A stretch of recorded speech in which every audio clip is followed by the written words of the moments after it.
আমি কিন্তু বিজিএমইতে বহু বছর ডাইরেক্টর ছিলাম, সেটা লোকে আমাকে ভোট দিত, আমার দল আসতে পারে না কখনো, কিন্তু আমি হয়তো কয়েকবার আসছি। কীভাবে আসছি হয়তো সামহাও আমি কিন্তু অনেক প্রতিবাদী, বিজিএমের ভিতরে আমি অলওয়েজ প্রতিবাদ করছি। এবং আপনারা দেখবেন আমার আশুলিয়াতে একটা ফ্যাক্টরি আছে মেন রাস্তার উপরে, নিশ্চিন্তপুর, এটা মনে হয় মাসে 2বার করে ভাঙে। এই আন্দোলনের সময় 7বার আমার ফ্যাক্টরি ভাঙছে। আর এরপরে প্রতিবাদের, আমি যে বিজিএমইতে বোর্ডে প্রতিবাদ যা করলাম, সঙ্গে সঙ্গে আমি বোর্ডে বলছি যে ভুয়া ভোটার বন্ধ করতে হবে।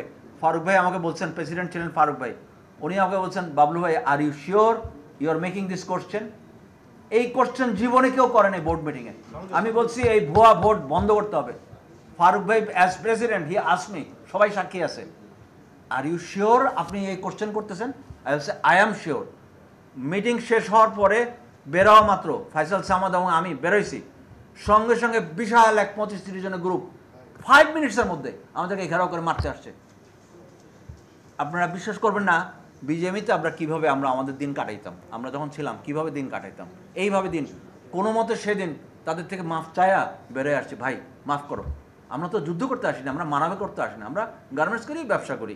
আরেকটা কথা বলি, আমার কোনাবাড়িতে একটা ফ্যাক্টরি আছে ABM fashions.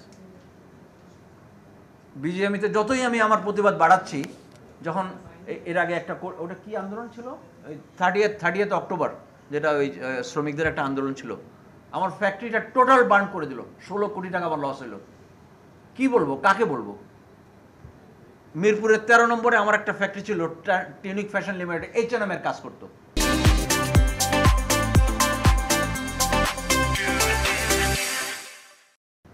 Noakhali 1-এর MP Ibrahim সাহেব, উনি ওনার ভাইয়ের বিল্ডিং ছিল, উনি আমার ফ্যাক্টরিটা দখল করে নিলেন।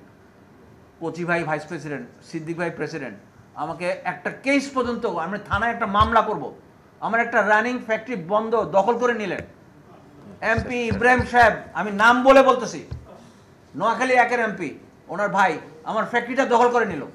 আমি বোর্ডে তখন রানিং বোর্ডে আছি, আমি থানায় যে একটা মামলা করব, সিদ্দিক ভাই কচি ভাই যেসব থ্রেট দিছে আমি এখন এই মুহূর্তে বলতে পারবো না। আমি ওই বোর্ডে আছি, সেই বোর্ডে আমি করতে পারিনি, আজ এখন আমি করব।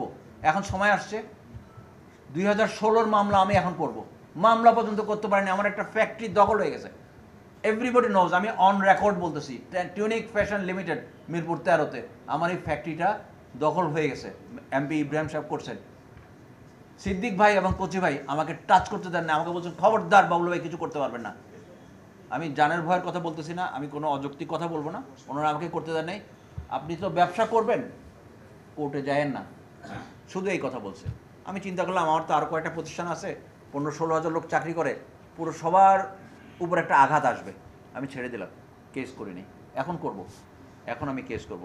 আমি জাস্ট বুঝাতে চাচ্ছি যে আসলে পুরো জিনিসটা আসলে আমরা সত্যি একটা নাজুক অবস্থানে আছি, এটা সবাইকে বোঝাতে। আমাদের আসল যে আলোচনাটা, অনেক সাইড আলোচনা আসছে, বিভিন্ন জিনিস আসছে, আসল আলোচনা হচ্ছে যে একটা ভুল বোর্ড, অসৎ উপায় একটা বোর্ড আসছে, সেই বোর্ডটা ইললিগাল।